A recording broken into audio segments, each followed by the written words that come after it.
Hello, everybody, and welcome to another Rebound Montana edition of Face the State. Over the next 30 minutes, we'll dive into a topic seemingly on everyone's minds these days. Will children go back to school in the fall? As testing numbers rise, so too do COVID-19 positives in states across the country, including right here in Montana, which have many wondering how schools can stay safe. Dr. Deborah Birx, head of the White House Coronavirus Task Force, weighed in on the difficulties to our network partner, Newsy. We haven't done this before. We've done it a little bit with flu, when you've had a flu outbreak in a school and the school has had to close that classroom or stop birthday parties or ask people to stop sleepovers.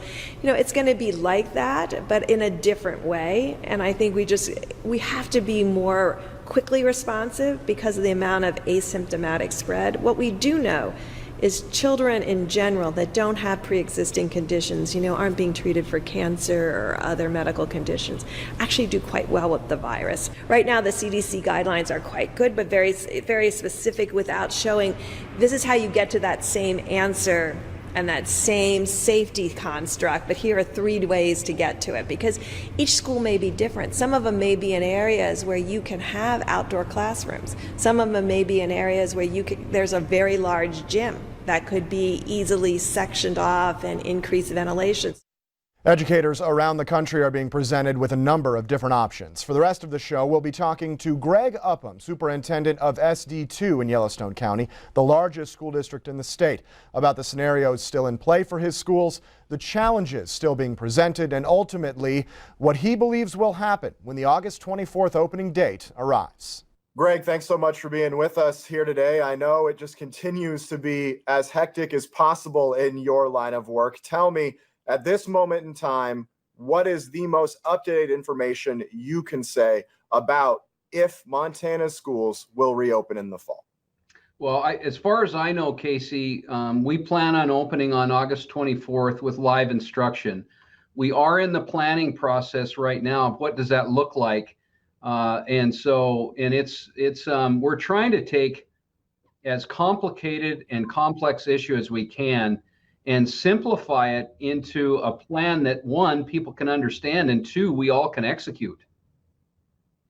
How much leeway do the individual districts have currently versus how much instruction are you looking for from the governor's office and the Office of Public Instruction? Well, I think it's unfolding as it should. We take pride in local control. There's times when, I really applaud and compliment the governor for his closure. That helped. I think we're using experts to make those decisions. Now it's up to individual schools based on what their issues and needs are. Now, that doesn't mean that, if we look across the state of the AA schools that, Bozeman or Gallatin Valley may be different than Lewis and Clark County, may be different than Yellowstone County, which would impact activities. Our plan is to have activities at this point in time, but frankly, Casey, I'm watching the COVID virus in Yellowstone County, and it's changing my thoughts, not whether we're going back to school or not, but just in an awareness of what's going on. So where are we right now? Our plan is to return to school August 24th, live instruction. We are currently developing an online platform. We know that we're going to need that for students who have significant health issues and so on and so forth. So that's the planning we're in at this time. Okay, so you mentioned a couple of scenarios there. OPI released a large 40-page document earlier this month, kind of detailing some scenarios and flexibilities there. I believe there are basically 3 scenarios. The idea of being able to go back to near full capacity, doing some kind of a mixed in-person learning with remote learning, and of course having all buildings closed and being fully remote, much like you were in the last 2.5 months of this past year. Can you kind of talk about the 3 scenarios and what the pros and cons are of them at this point?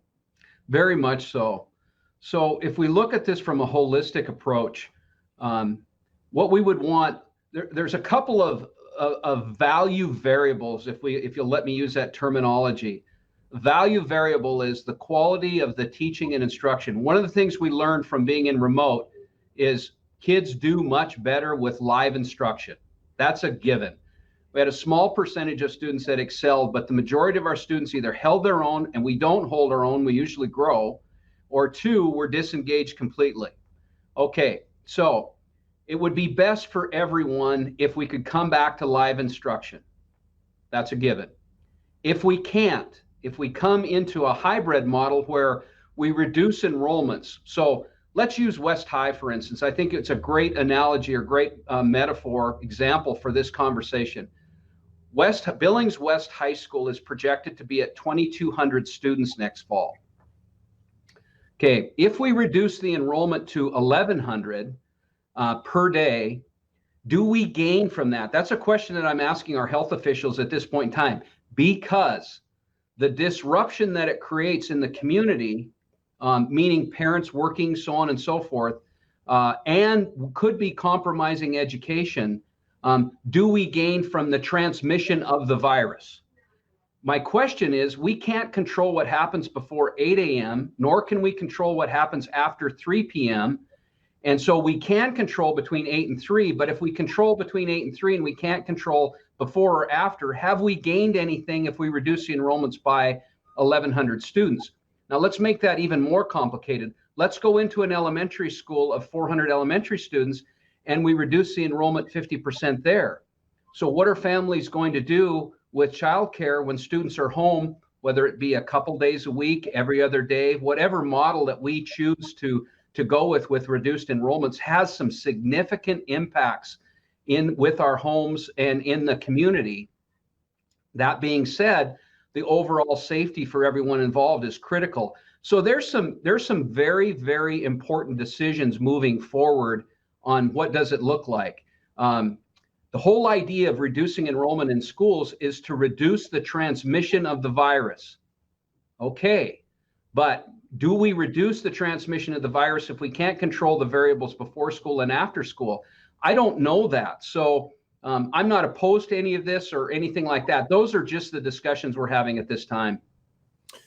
You talked about the idea of the fact that in-person learning clearly has an advantage over remote learning. From the last 2.5 months of last year, were there specific age breakdowns where you saw those gaps even widen more? Were there certain grades that struggled over others? I haven't had the opportunity to see that because we can't assess our students until we get them back. So, third grade reading, is it lower than fifth grade math? We don't know that. Were high school students more disengaged than elementary age students?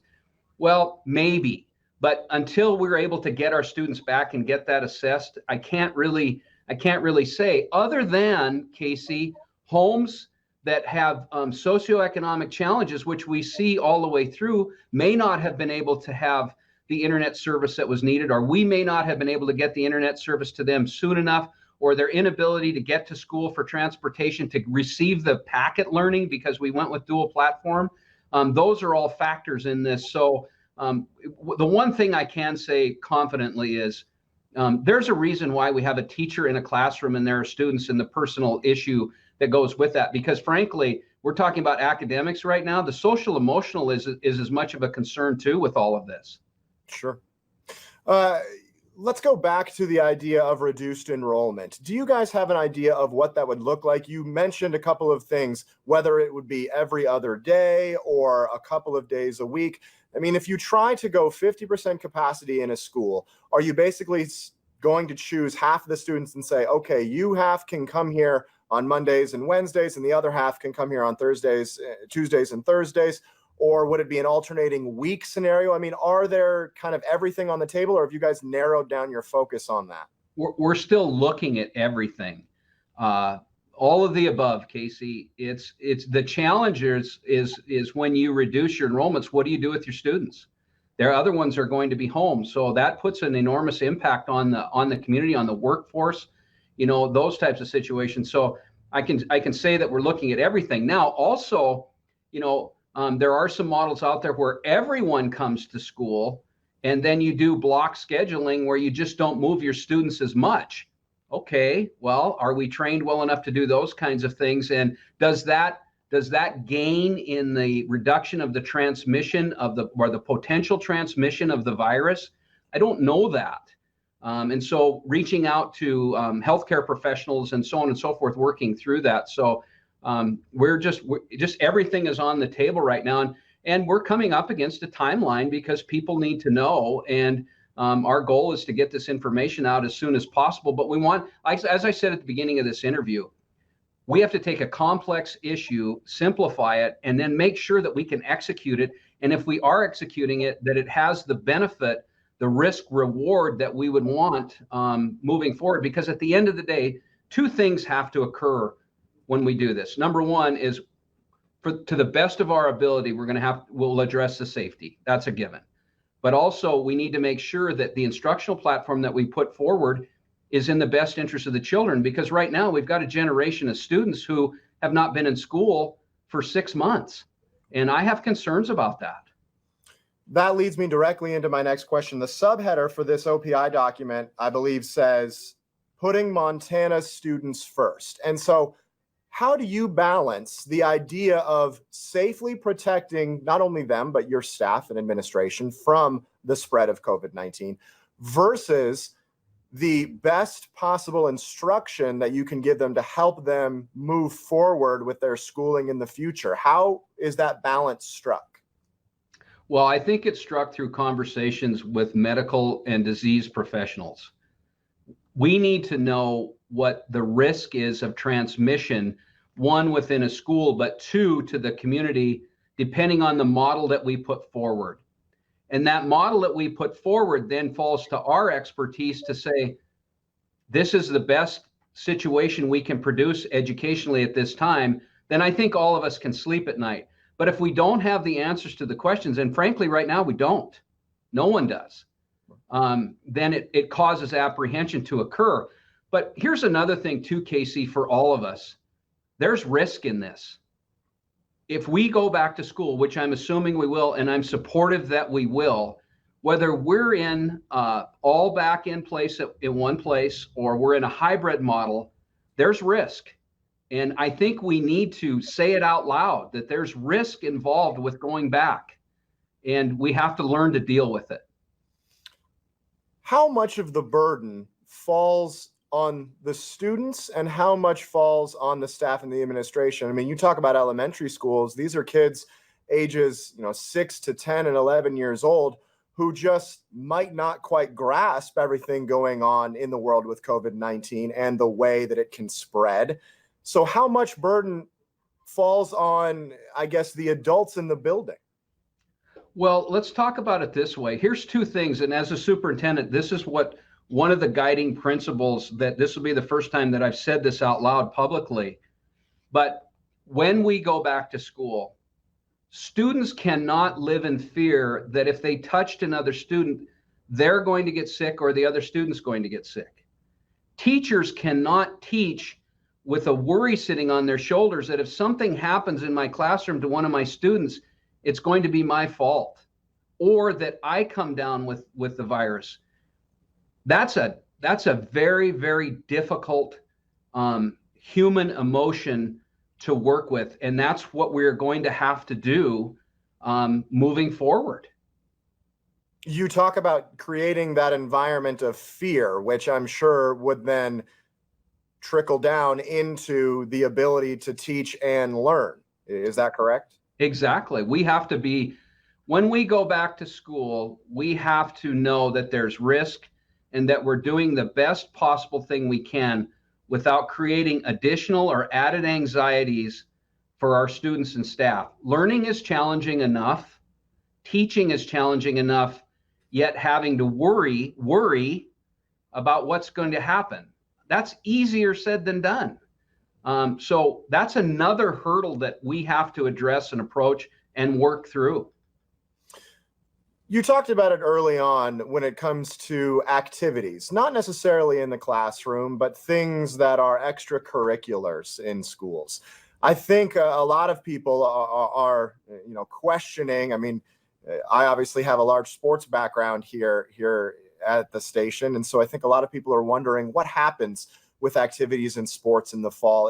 In your opinion, is that going to be more difficult to, let's say, give the go-ahead to versus being able to control the environment of a classroom? Well, that's a great question, Casey.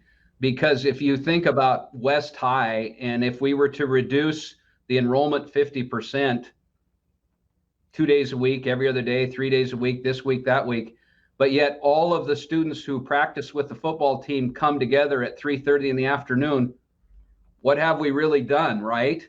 Now, that being said, not having activities and students involved in groups, whether it be sports or music or speech and debate, those are all factors to consider too, because that's the social, emotional, mental health components that I'm talking about too. So, as I stated, these are complex issues.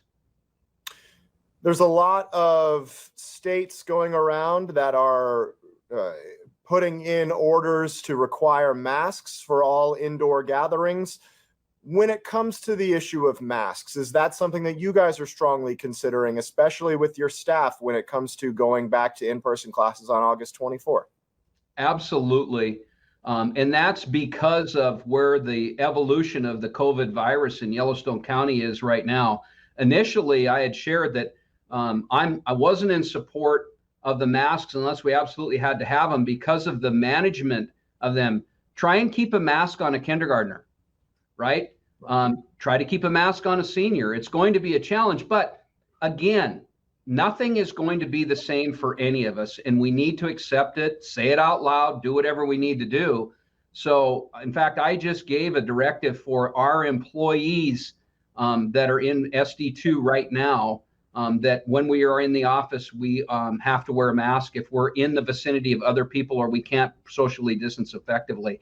And the summer programs that we have going now, other than activities in session, so we have high school, summer school, we have a couple of kindergarten jumpstart programs, and a Native American academy. They're all required to wear masks, and they're doing the best they can.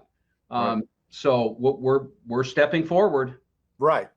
Do you, I don't want to say fear, but do you see as an unfortunate consequences of this certain electives or certain even core subjects like gym classes, music classes, hands-on specialty classes being victims of this and not being able to be held possibly in the fall? You know, it's a possibility. We've had conversations, haven't talked specifically with all of our teachers attached to those areas, but there could be impacts that affect that. Chorus, for instance. However, we may have to learn to sing with masks on. I don't know if that's what that is, but nothing's going to be the same, Casey. It just isn't. I want to move a little bit to a budgetary matter. We talk about remote learning. What does that do to the district's budget? We just here in Billings saw an elementary school levy pass a couple of days ago for $1.6 million that the voters voted in. You talked about the idea of lower income housing not having the access to internet services, possibly the physical computers to be able to use. I know you guys as a district try to be a one-to-one district as much as possible, but how much does it impact the district's budget to be remote, partially or fully? Well, you know, we positioned ourselves pretty well from the closure to be one-to-one and to also offer internet support. We did a lot of work through that. I feel we're staged to do that. I'm more confident that technology will be less of a problem. Now, when I say that, what I mean by that, we can supply the technology. The other challenge is the training for the parent in the home to help support an online remote learning situation. That will be our challenge to improve on that area, because we are going to have students that will be in remote learning environments. That's absolutely, that's guaranteed. We will. Was that a issue you guys heard a lot about in the past 2.5 months of this past year, was from parents saying, I've never had to do this before. Please give me some instruction on how to help my student get through these days? Yes, but there's two other issues that were much more prevalent, much more concerning. Number one was to not hear back from the home at all. That there's a percentage that occurred. We just lost them. And secondly was and loud and clear from the Facebook Live sessions were the families who were working full time and then trying to support their children with their education. That is one thing moving forward I don't think is going to fly. It was an enormous burden on families and teachers. Teachers were, I had heard, many times that teachers were online emailing 5, 6 in the morning, 10, 11 o'clock at night, trying to connect with parents as their workday was finishing or before it was starting. Going forward, as August 24th approaches, do you have a date in your mind where you here in School District 2 absolutely need to have an answer as to what kind of instruction this will look like? Yeah, and it's sooner the better. I'm hoping to get, more confirmed information out from this point forward to the end of July, early August. I wanted to make sure that everyone understood that our plan was to go back to school on August 24th. I made that announcement a long time ago, and that was for people emotionally to get ready for that August 24th date and then allow us to adjust to any changes, any issues. And we're seeing them right now. We're dealing with that. The biggest question for us right now is the model that we would go forward with. The direct instruction, day-to-day instruction, it's already there. Our buildings are having to work to try to minimize the transmission of the virus, meaning transaction in the school. Does the whole school get up and move at one time? Well, no, we can control that. Do all students come through this door in the morning? No, we can control that. We'll do our best to control the areas we can. The challenge for me as a superintendent and the rest of us across the state right now is really basically the option 2, a hybrid. What does it look like if and when we reduce enrollments? And if we do reduce enrollments, what are the impacts to the homes? What's the impacts to the families? What's the impact on learning? So on and so forth. If it is back to a pure phase 1 where we are strictly in remote learning, we will be better, but I'm going to be concerned because we will see, I think, roughly the same statistics that we saw this spring. Is it fair to say that the hybrid model would require the most prep time on your guys' behalf? Without a doubt. Prep time, schedule time. And when I say prep time, I'm saying prep time in the home too. Right. Because I work 5 days a week and my child might be home 2 or 3 days a week or every other week. It's enormously challenging. I'm not saying we're doing that, but I want to be honest with people and just say that that's the flexibility that all schools are looking at. We're not the only one. I'm in conversation with my AA peers every couple of weeks, if not more frequent than that, trying to find the best option possible. That was going to be my next question, was how often are you in contact with your other superintendents around the state? And do you get a sense of which way a majority of them are leaning? They're not settling in. I think we're all getting closer to settling in, but not yet. We're exploring everything that I had talked about with alternative scheduling, every other day, 2 days a week, 3 days a week, bringing all students together and then going into a 3-period day. It's still all over the place, trying to find just exactly what would work the best. And then also needing to have conversations with our teachers, continuing conversations with our teachers and our building administrators about making sure that it's, I want to say, I use the term executable, but doable. We can set it up, but can we do it? And then in addition to that, are you looking at other states across the country and seeing kind of some of the conversations that they are having? I know Montana, and you look locally as much as you humanly can. You're trying to do exactly what's right for Yellowstone County. But when you scope out a little bit broader, do you see maybe some of the issues or the decisions that are being made across maybe larger positive case areas to see maybe what you guys can and can't do here? Yeah, I think all of us are looking across the country to see just exactly who may be doing something better. I mean, that's hence the term education, right? So yeah, we're looking at everything. I know this doesn't fall under your purview, but there's obviously 2 colleges here in Billings as well that I think are taking a lot of steps. A lot of colleges across the country are coming out now and saying they are going online only. Does that concern you that there might be a trickle-down effect or any kind of a backlash from a community saying, well, if the colleges aren't in session, then how is it safer for our public schools and private schools for high school and lower to be in session? Absolutely. I think the only thing that we're better. I'm confident that we're better in our planning, we're better in our foresight. But if I were to help people, understand the transition that occurs, you just need, as we do, is watch the evolution of the virus. As the virus becomes more prevalent, which I think we're on the front end of this, I think it's going to become more so even in Yellowstone County. That really drives a lot of what we're doing. And so what we're trying, our school district, superintendents across the state, boards of trustees, are trying to build as much flexibility into the platform as we possibly can. Lastly, do you have if you could wave your magic wand and be able to have all the answers here soon, what would school, if you were to say your best guess, look like to you coming up here in Yellowstone County on August 24th? What does your gut tell you? Well, if the virus will hold, I shouldn't say if the virus will hold. I think it's upon us to do the best that we can to allow ourselves to function as normal as possible, meaning allow us to go to school, allow restaurants to stay open, allow hospitals not to be inundated or overrun. We have to be a part of the solution, and that's the masking and social distancing. If we don't, then my best case scenario is I don't know.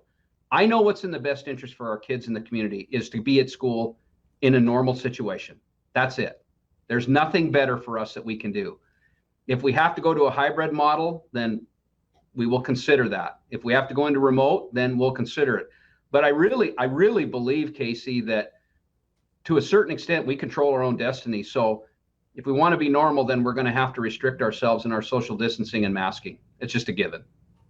They say it takes a village to raise a child. I'm sure this is no more apparent than it is with exactly the situation you're dealing with. If everybody is on the same page, that's the only way this is going to help.